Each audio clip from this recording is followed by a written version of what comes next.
Hey guys, it's PopNerd here, and today I'll be showing you guys how to make a quick and dirty cyberpunk train scene.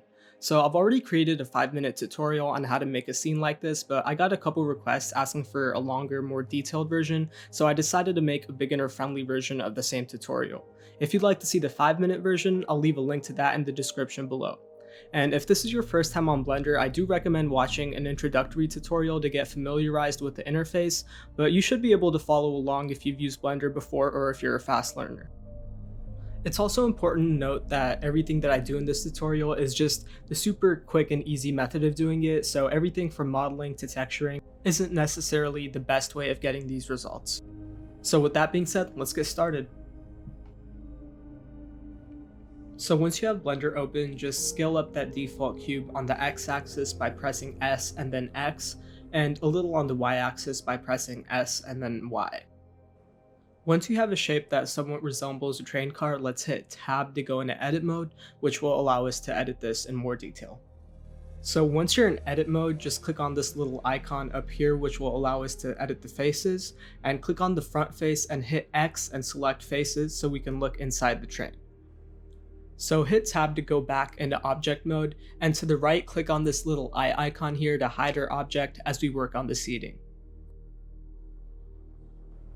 To make our chairs, let's add in a cube by going to Add, Mesh, and then selecting Cube, and let's go right into edit mode so we can make this look like a chair.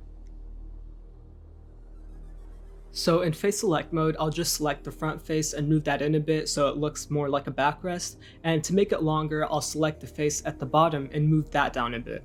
I'll also extrude it by pressing E, and then I'll select the new face and extrude that as well to create the shape of a seat. If anything looks uneven, you can always fix that by just selecting faces and moving them in or out.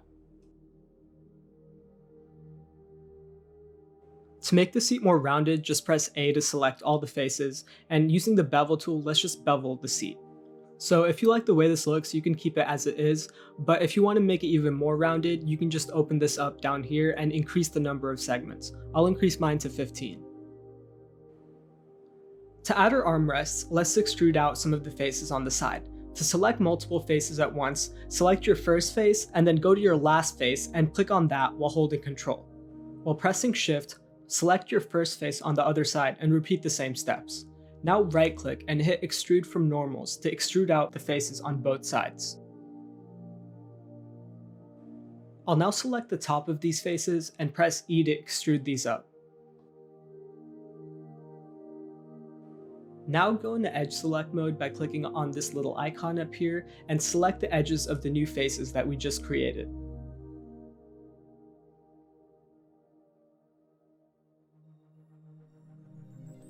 Now let's use the bevel tool again to make this area more rounded.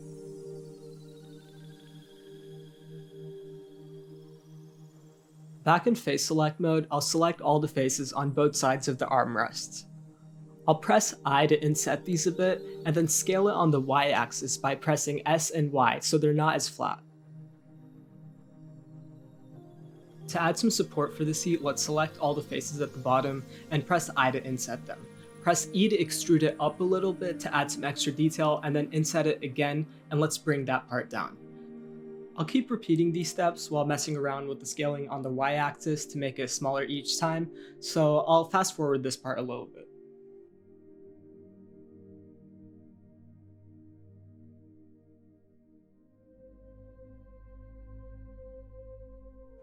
Once you've reached the end, let's add some extra support by extruding this part down and scaling it up.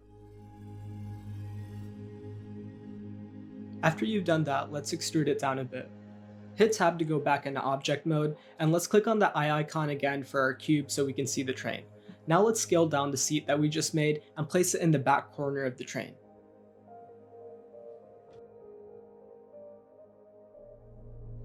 To duplicate our seat, we'll be using an array modifier.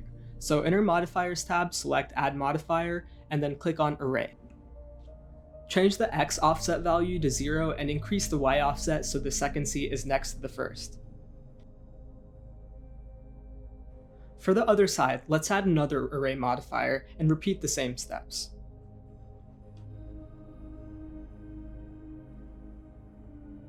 I'll mess around with the seat positions and the scale of the train to make sure that everything is even.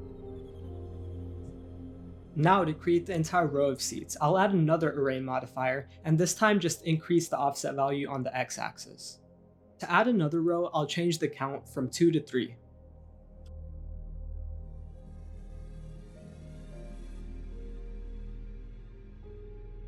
To duplicate these seats for the other side, I'll select the seats and press Shift D and move them on the x-axis. To rotate these seats on the z-axis, I'll press R and Z and change the value to 180. Then I'll move the seats on the y-axis so they line up with the other set of seats. To add details to our train object, select the train object and go into edit mode. In edge select mode, select the top 2 edges and let's bevel those. I'll keep the bevel to 1 segment, but if you want a more rounded look, you can increase the number of segments.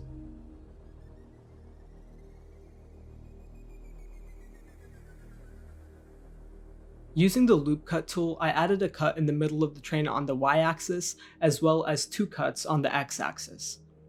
This will make it easier to know where we're putting the walkway and the windows. However, this step isn't really necessary as we'll be subdividing the train anyways. So to subdivide the train, just hit A to select all the faces and right click and hit subdivide. I'll do this one more time to add extra subdivisions. So to create our walkway, just select some of the faces in the middle of the train between the seats, and if you need to, scale it down on the y-axis a little bit. Then press E and extrude your selection down a bit. To add some extra detail, let's select the middle 2 sections, scale them up on the y-axis, and extrude those down as well. To add the windows, I'll select 6 faces next to each row of seats. Then inset the faces and scale them on the z-axis so you get the shape that you're looking for.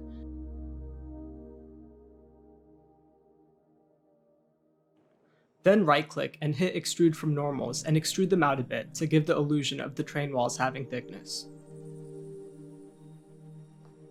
In Edge Select mode, select all the newly created edges from the train windows.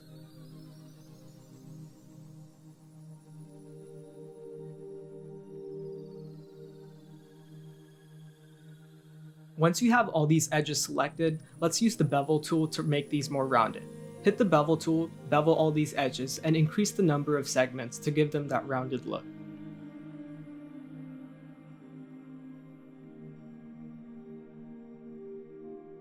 To create a transit map between these windows, I'll use the Loop Cut tool and create 2 cuts. Then in Face Select mode, I'll select the 4 faces in the middle and press I to inset them. I'll adjust the shape by scaling it on the X and the Z axis. I'll then extrude this part out a little bit, and then select the faces around the part we just extruded, and extrude that part in to create a border. To create a door, select a bunch of faces on the other side, and scale them to an appropriate size. I got the shape I wanted by moving some edges around in Edge Select mode and adding a couple loop cuts. Once you have a door size that you like, just extrude that out a bit and select the edges on the top corner of the door and bevel those in.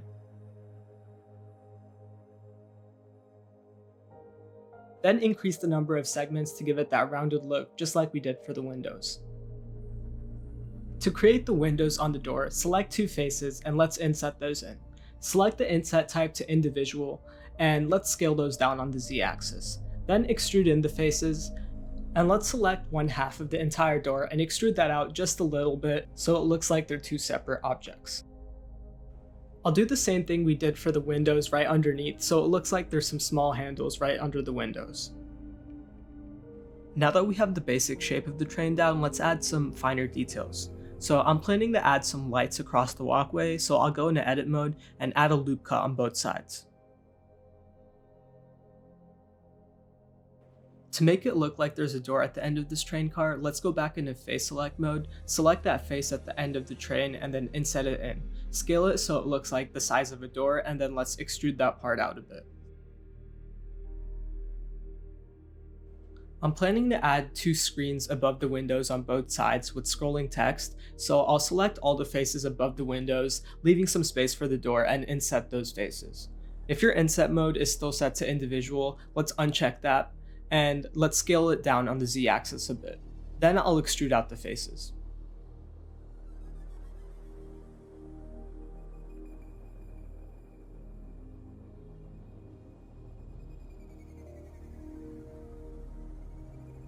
To create space for lights at the top of the train, I'll select 2 rows of faces at the top and just move those down on the Z-axis. To create the actual lights, I'll select every third face of the area that we just moved down and inset those a bit.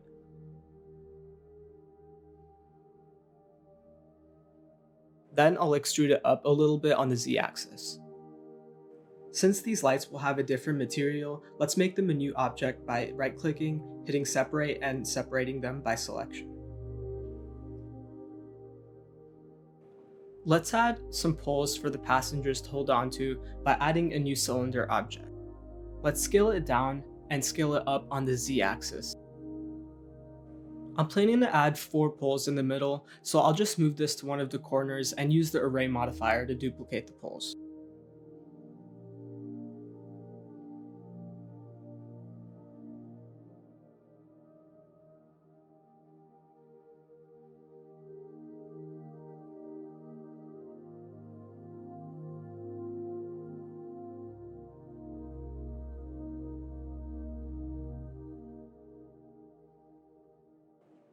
I recommend adding more objects and more details for better results, but since we have the basic shape, let's move on to texturing. For most of the textures in the train, I'll just be using image textures that I find on Google Images, though I do recommend checking out textures.com for free textures. I just saved a couple metal textures, a caution tape texture, and a texture that I found for a train seat to my desktop. Back in Blender, let's click on Rendered View by clicking on this up here to see what our train looks like with no textures applied. Let's select the default light and press X to delete that since we'll be adding our own lights later on. To make an emission shader for the lights that we separated earlier, go to the Material Properties tab and create a new material. Under Surface, change the type from Principled BSDF to Emission. To get better results, go to the Render Properties tab, make sure that your render engine is set to Eevee, and enable screen space reflections, bloom, and ambient occlusion.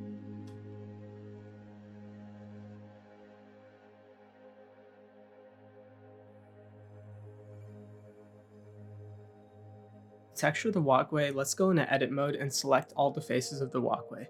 Then right click and then separate it to create a new mesh. I'll do the same for the faces right next to the walkway because I'm planning to add lights there.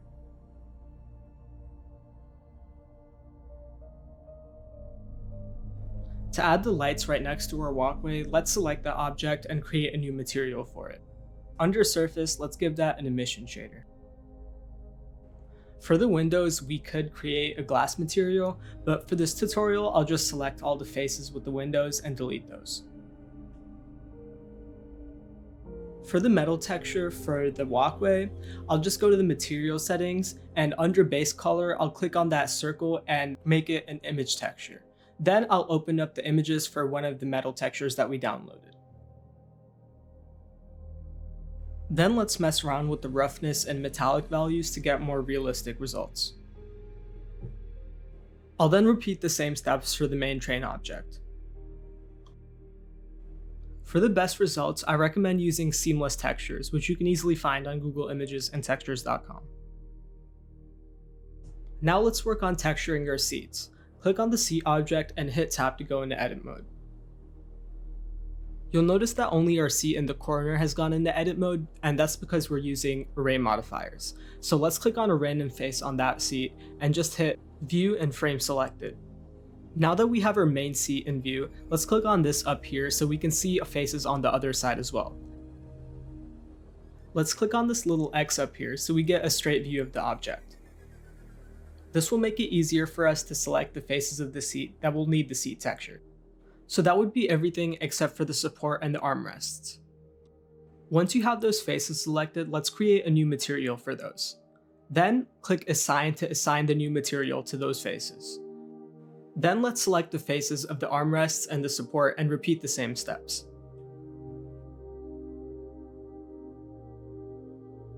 For the seat texture, I'll be using this image that I found on Google Images. Under our material for the seat, let's just open up an image texture. I'll be using the seat texture that I just showed.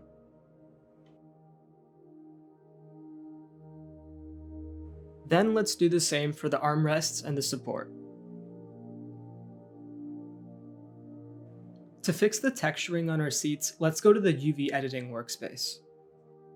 Here, make sure that you're in edit mode and hit A to select all the faces on your seat.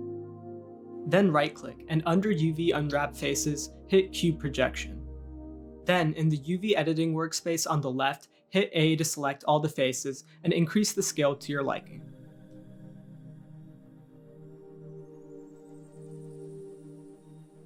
Once you've done that, separate the areas of the train where you're planning to add screens. So I'm planning to add some scrolling text above the windows, so I'll select the faces there and separate that, as well as the place I'm planning to add a transit map. Image texture for the map, I just searched up Metro Map on Google Images and downloaded a random image. Back in Blender, let's select the area that we separated and create a new material. Let's change the surface to an emission shader, and then under color, let's add an image texture and open up the map that we just downloaded. As you can see, the map looks all distorted, so let's fix that back in the UV editing workspace. So make sure that you're in edit mode and select all the faces.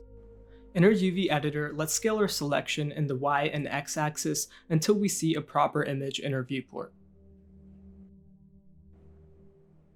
If your image in the viewport is flipped, just select all the faces in the UV editor and press Ctrl M, then press X or Y depending on which way your selection is flipped. Repeat the same steps for any additional textures you may want to add in the scene. I'll also mess around with the color of the lights that we added to give it a more cyberpunk aesthetic. For the screens on the top and for any holograms that we'll be adding on later, I'll be using image textures from this texture pack that I made. You can get these for free, and I'll leave the download link in the description below. So for the screens, let's do the same thing we did for the transit map and replace the principled BSDF with an emission shader. Then in the color, let's open up the image texture that we just downloaded.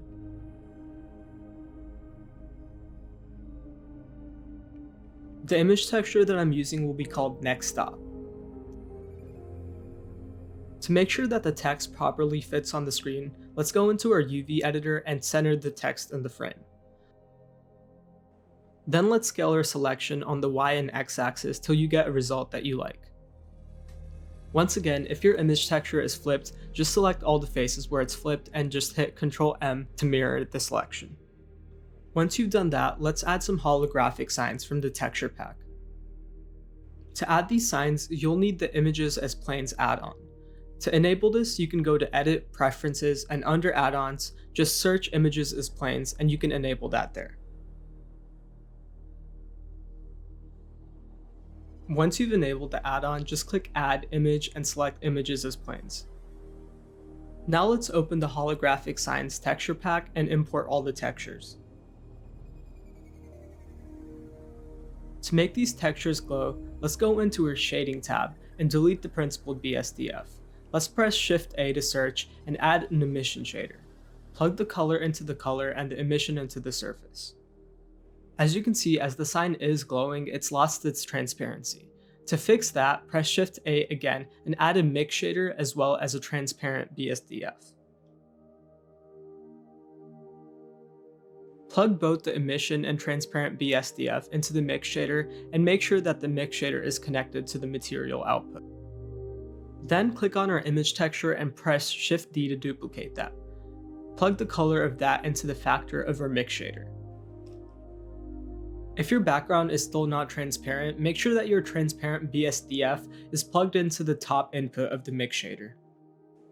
I'll place the signs with the numbers right above the seats, and I'll place all the other textures just next to the windows and doors. Since the steps to making all the holographic sign textures are the same, I'll just fast forward through this part, though I do recommend pausing here if you're following along.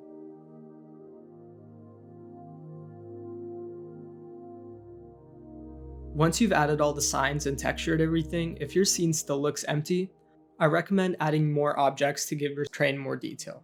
For this scene, I'll be adding 2 pipes across the top of the train.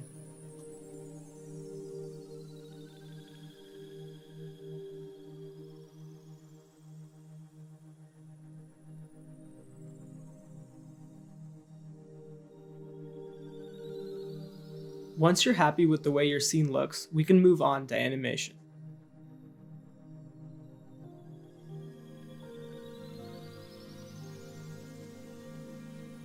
Let's start off by animating the scrolling text that's above the windows.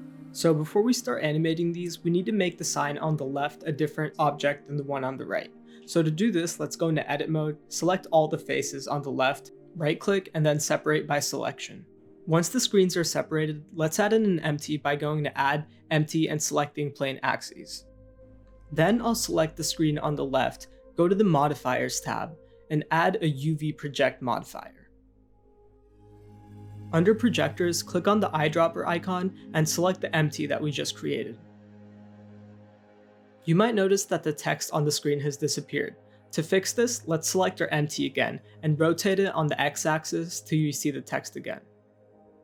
You'll need to scale down the empty and maybe even mirror it by pressing Ctrl M and then X for the text to be on the right side again. Now when you move your empty on the x-axis, the text should move along with it.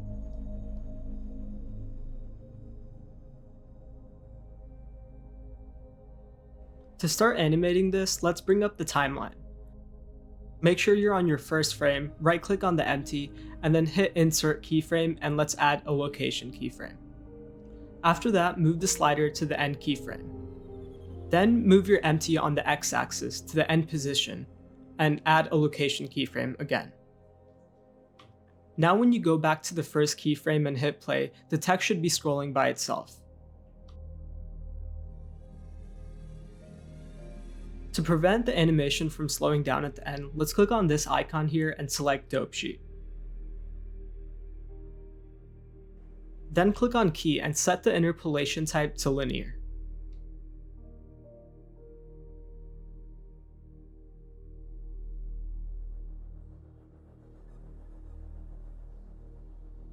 Then repeat the same steps for the other side, and make sure that the location keyframes for your new empty are the same as the old empty, so both screens are scrolling at the same pace.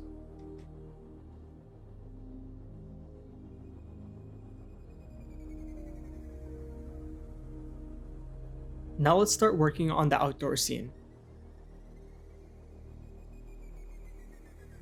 For this tutorial, I'll just be using this render of a sci-fi city that I made, and if you'd like to use the same image, I'll be leaving a download link in the description below. So let's import that city with the images as planes add-on, and just like we did for the transit map, let's go into our shading editor and replace the principled BSDF with an emission node. Then increase the strength of the emission and rotate it 90 degrees on the z-axis.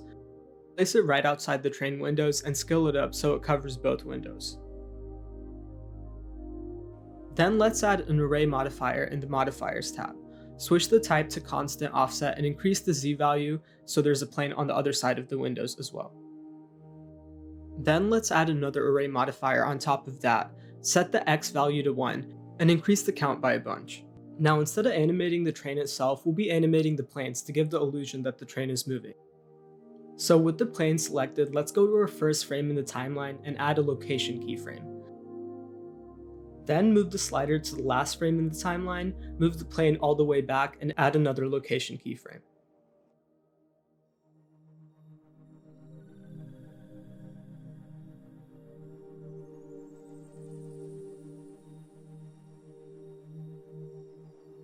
Now when you play the animation from the inside of the train, it will look like the train is moving.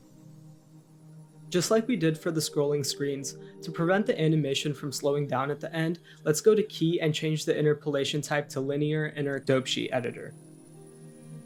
Once everything in the scene is animated, let's start animating our camera.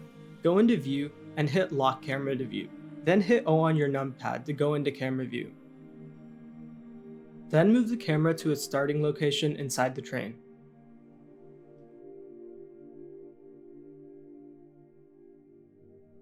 Then go to the first frame in the timeline and set a location as well as a rotation keyframe.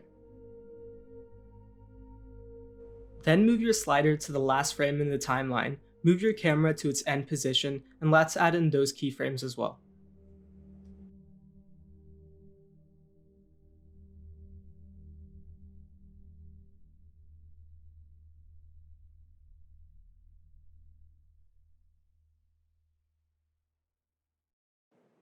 You can also add more keyframes in the middle if you want the camera to pan in one direction before going to the other.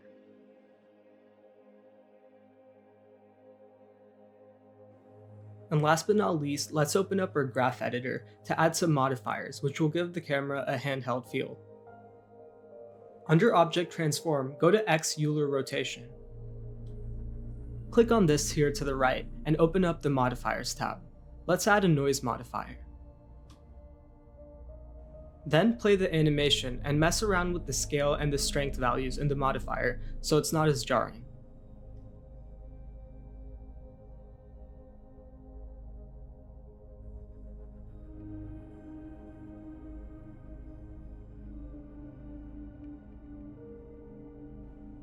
And once you have something that you like, let's just render the scene by going up to Render and hitting Render Animation.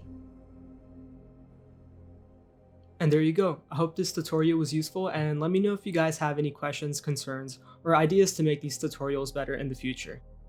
I'd really appreciate it if you guys could share this video and subscribe, and I'll see you guys next time.